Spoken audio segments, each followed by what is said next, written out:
لہذا انسان کی حقیقت اس کا جسم نہیں ہے، بیان ہو چکا، یہ جسم انسان کی حقیقت نہیں ہے، انسان کی حقیقت اس کا نفس ناطقہ ہے۔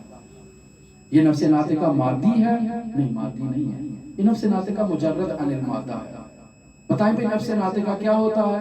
کہتے ہیں نفس ناطقہ کے بارے میں، انسان کی حقیقت مجردہ کے بارے میں آپ کے سامنے عیون مسائل نفس علامہ حسن زادہ آمولی کی، جنہوں نے سب سے زیادہ معرفت نفس پر کام کیا، اگر اس تمام عیون مسائل نفس کو آپ کے سامنے تشریح بیان کرنا شروع کر دی جائے، انسان درک نہیں کر پائے گا۔ پھر کیا کریں؟ ہم نے اپنے نفس کو درک کرنا ہے۔ کہا رات کو جب خواب میں جا کر اپنے نفس کو مشاہدہ کرو تو سمجھ لینا انسان کا نفس بھی ایسے ہی ہے۔ انسان مادی جسم کے ساتھ اپنے بستر پر جب خراٹے مارنا شروع کرتا ہے تو پلک جھپکتے انسان کی حقیقت جو ہے وہ سید الشہداء کے حرم اطہر میں زیارت میں مصروف ہے۔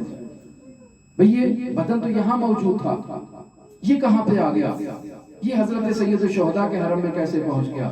اور پھر سید الشہداء کے حرم سے نجف اشرف کا سفر کر لیا، کاظمین کا سفر کر لیا، یہ خواب میں پلک جھپکتے کیسے سفر ہو جاتے ہیں؟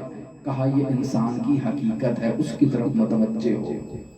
اگر انسان اپنی حقیقت کو سمجھنا چاہتا ہے، درک کرنا چاہتا ہے، پہچاننا چاہتا ہے تو اپنے خوابوں کی حقیقت کو پہچاننے کی کوشش کرے۔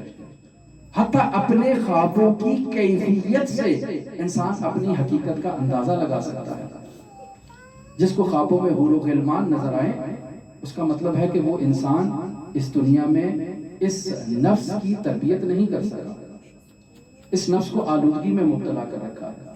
اور جسے خواب میں سید الشہداء کی زیارت ہوتی ہے، وہ شخص اپنے نفس کی تربیت کر سکا ہے، اس نے اپنے نفس کو تیار کیا ہے۔ یہ کافی تفصیلی بحث ہے اس موضوع کو، چونکہ ہمارا موضوع گفتگو خواب کو بیان کرنا نہیں ہے، اس موضوع کو نہیں چھیڑ رہے، فقط انسان کے نفس ناطقہ کو پہچاننے کا ایک راستہ بتا رہے ہیں کہ انسان اپنے رؤیا کو دیکھ لے، رؤیا اور منام کی بحث کو اچھی طرح سے حل کرے اور اس میں دیکھے کہ انسان کی حقیقت مجرد عن المادہ ہے۔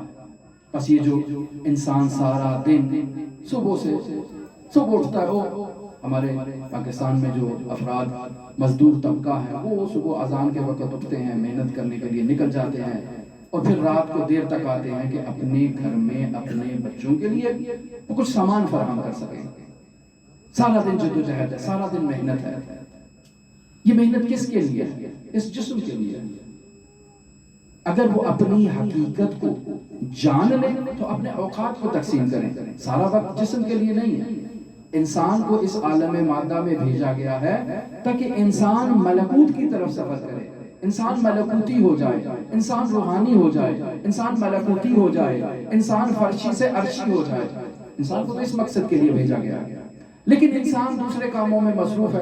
ہم طالب علم بھی دوسرے کاموں میں مصروف ہیں، اس کا درس ہے، پھر اس سے نکل کے اس کا درس ہے، اس کے درس سے نکل کر اس کا درس ہے، سارا دن درسوں میں ہی، پھر درسوں کے بعد مباحثے ہیں، مباحثوں کے بعد آرام ہے یا دوسرے زندگی کے معاملات ہیں۔ اپنے روزمرہ معاملات میں اگر انسان ان کے دو حصے تقسیم کرے، ان معاملات کو جو بھی ہم سارا دن کام کرتے ہیں، ان کاموں کو دو حصوں میں تقسیم کیا جائے، دیکھا جائے کہ ان کاموں میں جو صبح سے شام تک ہم انجام دیتے ہیں، ان میں کس حد تک مادیت ہے اور کس قدر ملکوت ہے، کس حد تک روحانیت ہے۔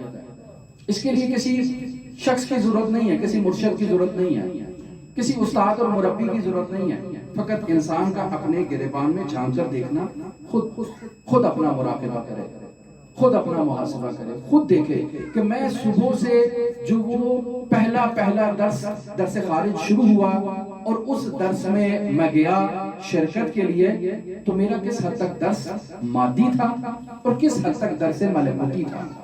اگر درس مادی ہے تو میں نے اس سے مادے کو جو ہے وہ مادی زندگی کو بہتر بنانا اخذ کیا، لیکن اگر وہ میرا درس ملکوتی تھا، اس سے میں نے عالم ملکوت تک صعود کرنے کا راستہ تلاش کیا، تو اس کا مطلب ہے میں ملکوتی ہوں۔ انسان اپنے ہر فعل میں اس چیز کو تلاش کر سکتا ہے۔